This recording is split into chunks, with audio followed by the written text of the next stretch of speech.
giving my rankings for week 4. So I've still got Ohio State at number 1 because they didn't do anything last Saturday to make me not think that they're the best team in the country, which I thought they were before the season began. They're, I think, probably the most complete team in the country, and I think they're going to beat Penn State and Michigan easily, and probably even beat Oregon. They'll probably go undefeated in the regular season, and they have one of the best offenses and probably the best defense in the country. I still think. And then Texas, I've got it number 2 still. They did what they should do against Louisiana Monroe. They blew them out 51-3 with Arch Manning playing quarterback. So no reason to move them up or down. And then I've still got Ole Miss at number 3. Now I'll admit that Ole Miss's non-conference schedule was really easy, but they didn't have any games where they looked worse than they should have. They dominated every game. This doesn't look like the Ole Miss teams of the past. This looks like a really good team. Ole Miss may have the best offense in the country this year, and I think they've got one of the best defenses in the country. And Alabama and Georgia and Oregon, none of them played. So I left them all where I had them last Saturday. 4 Alabama, 5 Georgia, and 6 Oregon. Of course, Alabama and Georgia are going to play this Saturday. So after that game, it'll become clear who to rank ahead between those two teams. And then Utah, I moved up to number 7 because they got a really impressive win going on the road to Oklahoma State, which is a tough place to play, and getting the win without their starting quarterback Cameron Rising, who is a big part of their offense. They were just playing a freshman quarterback. I think they're the clear favorite now in the Big 12. They could possibly even win a playoff game this year. And I've got Miami at number 8. They just played South Florida, but they did fine. They won 50-15. They've been dominant in every game this season. So I still think that they're a really good team. And then at Tennessee, I've got at number 9. So after the Oklahoma game last Saturday, I'm pretty convinced that Tennessee is actually not top 5 team. I know that AP has them ranked at number 5, but their offense to me looks like it is good, but it's to where a really good defense that can slow it down, like Oklahoma. And then Georgia, who they'll play later on in the season, I think will be able to slow down the Tennessee offense. Nico, I'm about to leave you. It does seem to be a good quarterback, but he's not the type of quarterback that's going to lead them to an SEC championship this season. Tennessee, because of their schedule, will probably make the college football playoff, but I think that's as far as they'll go. Now, they do have a good defense, I think, but Oklahoma, if they would have played Hawkins at quarterback the whole game, they'd have probably actually won that game. Oklahoma held the Nico, I'm about to leave you to under 200 yards passing in that game.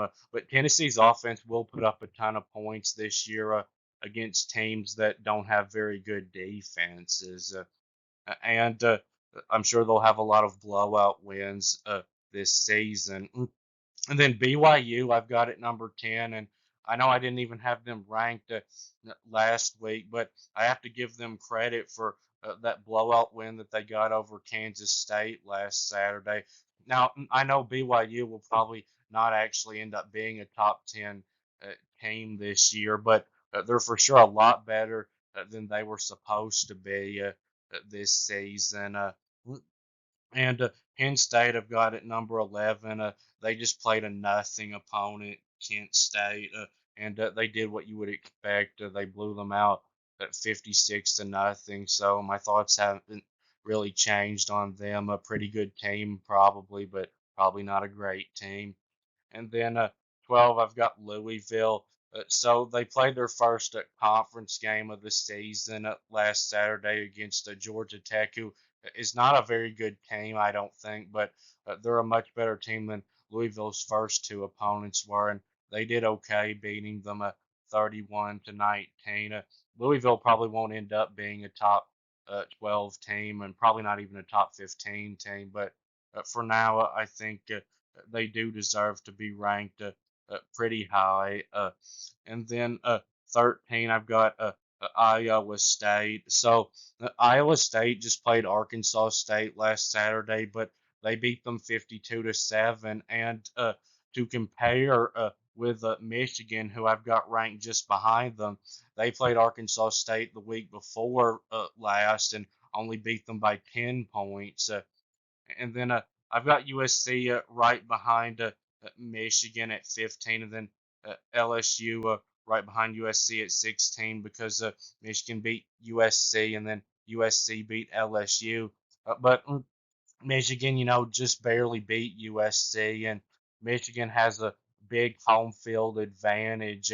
So I do question if Michigan is actually a better team than USC is. And I do, though, have to rank Michigan ahead of them right now because they did win the game. But Michigan and USC, I don't think either one is a top 10 team this year. Just a good team. And then LSU, they did okay. They beat a terrible UCLA team at 34-17, but they had something really bad happen to their team last Saturday.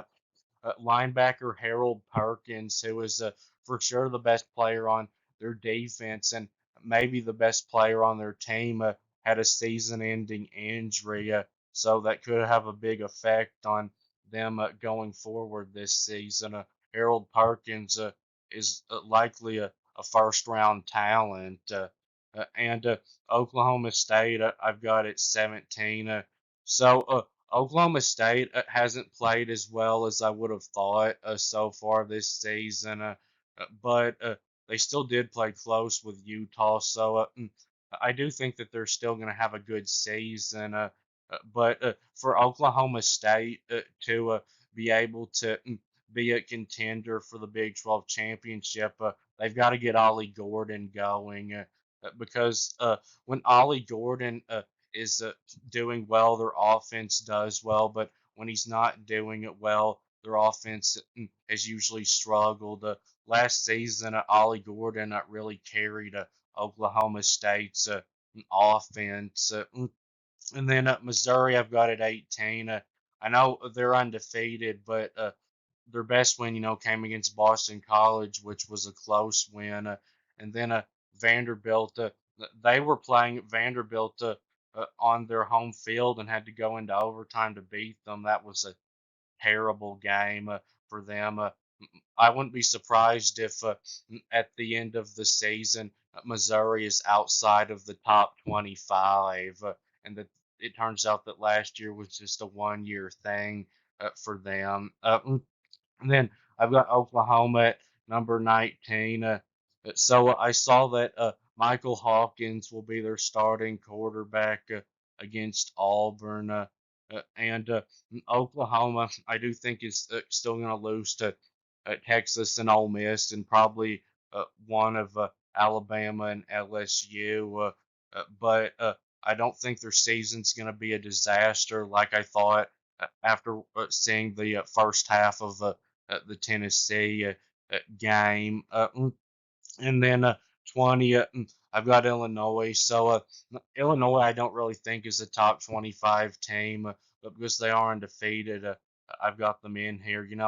They don't really have any great wins so far this season. Their best one came last Saturday against Nebraska, who is clearly better than last season, but I still don't think is a top 25 team, and then they beat Kansas, who turns out to be back, but not because they were a once good program that fell apart and then has become good again. It's that they're back because they were a once horrible program that had become decent and now they're horrible again.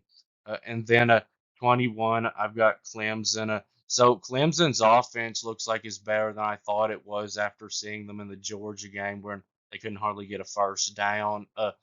But their defense looks like it's not as good as I thought after watching the Georgia game because they did score 59 points last Saturday against NC State, but then they gave up 35 points to NC State, and then NC State played a little team the week before and then only scored 30 points, so not very impressive defensively for Clemson.